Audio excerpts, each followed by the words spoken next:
कई सालों बाद कैथरीन ने पोर्टलैंड ओरेगॉन में एक समान अनुभव देखा। यह 1973 में एक विशाल आश्चर्य कर्मों की सेवा के दौरान हुआ था। कैथरीन शनिवार को एक सेवा के लिए वहां गई थी और अंतिम सभा के लिए रविवार दोपहर को लौटी थी। सिविक ऑडिटोरियम खचाखच भरा हुआ था।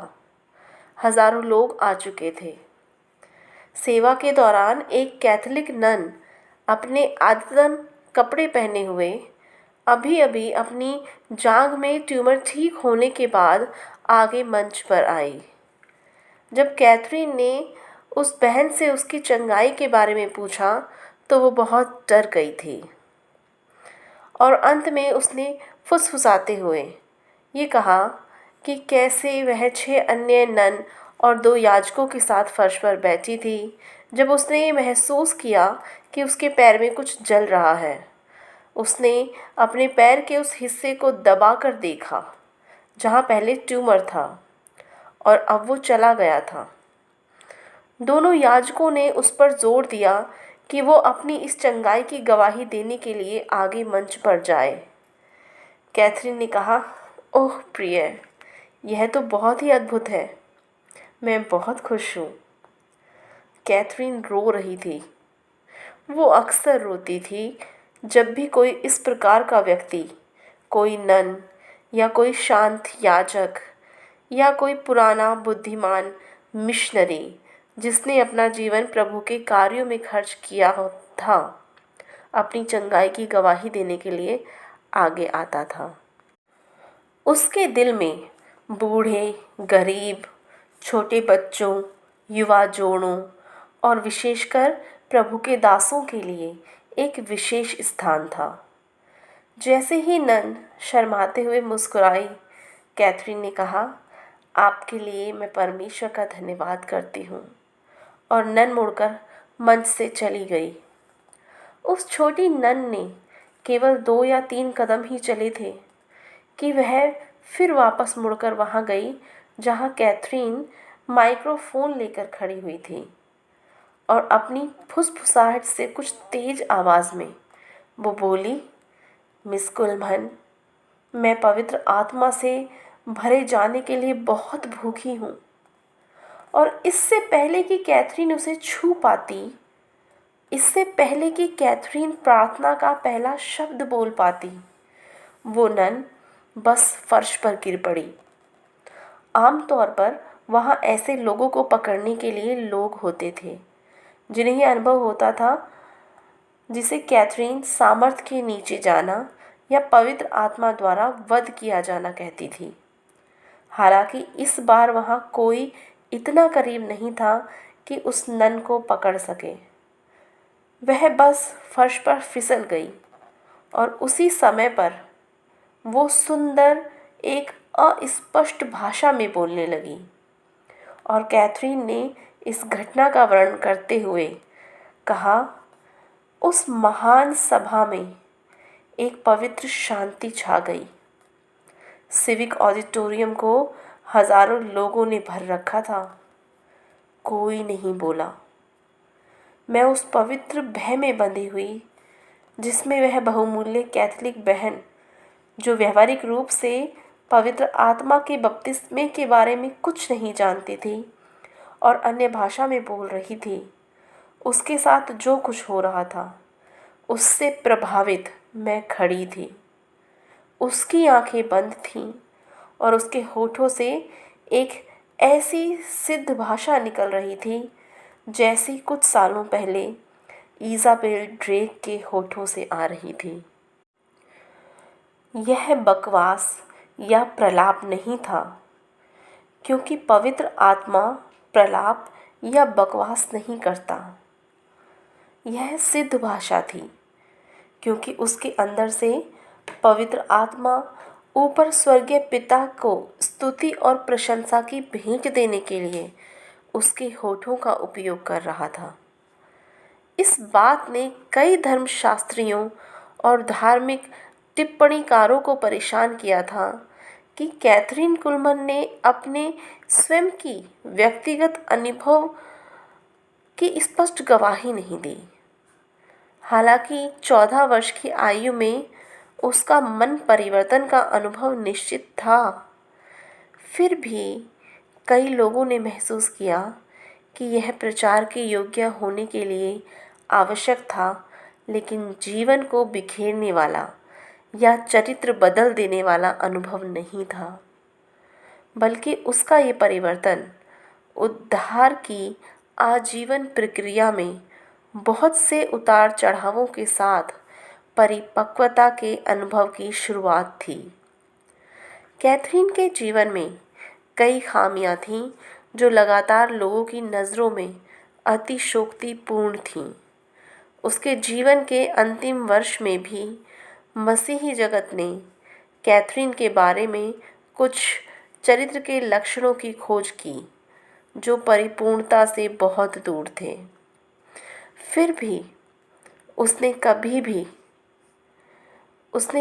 भी खुद को एक कलाहीन, अनअलंकृत, एक सामान्य व्यक्ति से अधिक कुछ भी होने का दावा नहीं किया था। उसने अक्सर घोषणा की कि मैं पूरी दुनिया में सबसे अधिक साधारण व्यक्ति हूँ। उसके बहुत ही कम प्रशंसकों ने इस बात को गंभीरता से लिया, बल्कि उसे किसी प्रकार के महान संत के रूप में देखा। यहाँ तक कि जब उसने उनसे कहा कि उसकी पूजा नहीं की जानी चाहिए, तो उन्होंने उस तरीके की प्रशंसा की जिस तरीके से कैथरीन ने ये कहा था। दूसरी तरफ उसके आलोचकों को उसके दोषों का पता लगाने के लिए कभी मेहनत नहीं करनी पड़ी। उसकी सेवकाई में हुए आश्चर्य कर्मों की तरह ही उसके दोष भी हमेशा खुले में लटकाए जाते थे, दुनिया के सामने आते थे। चर्च के अंदर उसके बाहर की तुलना में कहीं अधिक आलोचक थे। संसार के लोग जो वास्तविकता के भूखे थे, उसकी सभाओं की वो भीड़ अपनी खुद की आंखों से वो देखने को उत्सुक थी जो अन्य प्रचारक उसके बारे में केवल बातें कर रहे थे। जैसे कि कैथरीन उन्हें संसार के लोग ऐसा कहकर बुलाती थी, वे लोग हर जगह अलौकिक सामर्थ्य और वास्तविकता को ढूंढते थे। उनमें से बहुत से लोग अपनी आंतरिक प्यास का जवाब खोजने की उम्मीद में तांत्रिक, प्रेतात्मावाद और जादू टोना की गहराइयों में चले गए थे। यही कुछ था जो ये लोग संभवतः एक आश्चर्य कर्म के रूप में उन लोगों से जो चर्च के झूठे और मरे हुए धर्म की परंपराओं से, जो अपनी शक्तिहीनता की रक्षा करने के पक्ष में आश्चर्य कर्मों के अतीत में होने वाले युग का प्रचार करते थे, अधिक तेजी से पहचान सके। कैथरीन इस तरह के खाली तर्कवाद से कभी प्रभावित नहीं हुई। उसने बार बार ये प्रचार किया, हमें परमेश्वर के साथ रहना है, इसके साथ रहो और कुछ नहीं, और कुछ मत जोड़ो। जैसे ही आप परमेश्वर के वचन से परे चले जाते हैं, आप कट्टरता में चले जाते हैं। अब हमारे पास अपरिवर्तनीय होने का सम्मान नहीं होता। यही वो क्षण होता है जब हम दुनिया के सबसे खूबसूरत व्यक्ति, त्रिएकता के तीसरे व्यक्ति, पवित्र आत्मा पर निंदा लाते हैं। कैथरीन जानती थी कि पृथ्वी पर प्रत्येक व्यक्ति उसके भीतर एक ईश्वरीय चेतना के साथ बनाया गया था, परमेश्वर के लिए एक भूख के साथ। उसने मानव स्वभाव को एक लालसा के रूप में, परमेश्वर के साथ संगति की इच्छा के रूप में पहचाना। एक ऐसी संगति जो आदम के पाप के द्वारा तोड़ दी गई थी और अब भी मानवता के पाप के द्वारा अवरुद्ध की गई थी।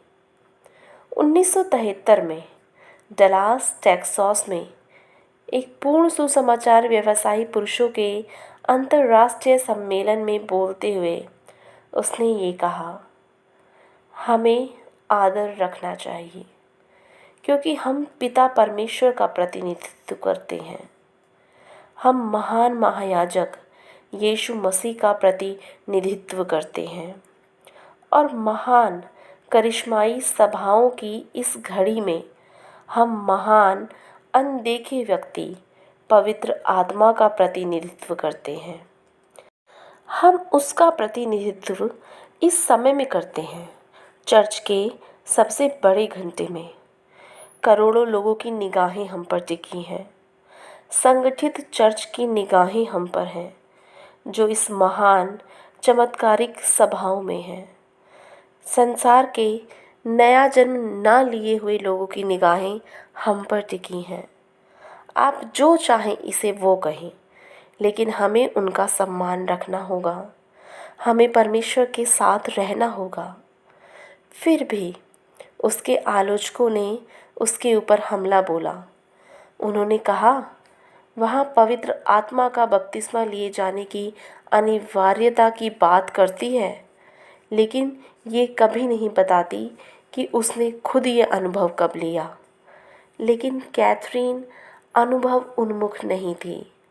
उसने जोर देकर कहा कि किसी आदमी की धर्मशास्त्र की बुनियाद उसके खुद के या किसी और के अनुभव के इर्द गिर्द निर्मित होने की बजाय यीशु मसीह के चारों ओर बनी होनी चाहिए और पवित्र आत्मा की अग्नि से प्रज्वलित होनी चाहिए। इस प्रकार जब उसने वास्तव में अपना अनुभव प्राप्त किया, जिसे उसने पवित्र आत्मा का बपतिस्मा कहा, वह आकस्मिक था। वह इसमें विश्वास करती थी। उसने इसे दूसरे लोगों के लिए प्रतिष्ठित किया। उसने इसे जिया। लेकिन कैथरीन खुद अनोखी थी। 1973 में डलास में हिल्टन होटल में उसी सम्मेलन में कैथरीन ने कहा, मैं अनजान भाषा में बोलने में विश्वास करती हूँ। मैंने संपूर्ण संसार के सामने पहले खुद को घोषित किया है। मुझे खुद को घोषित करना होगा, क्योंकि यह पवित्र शास्त्र सम्मत है। यह परमेश्वर के वचन में है।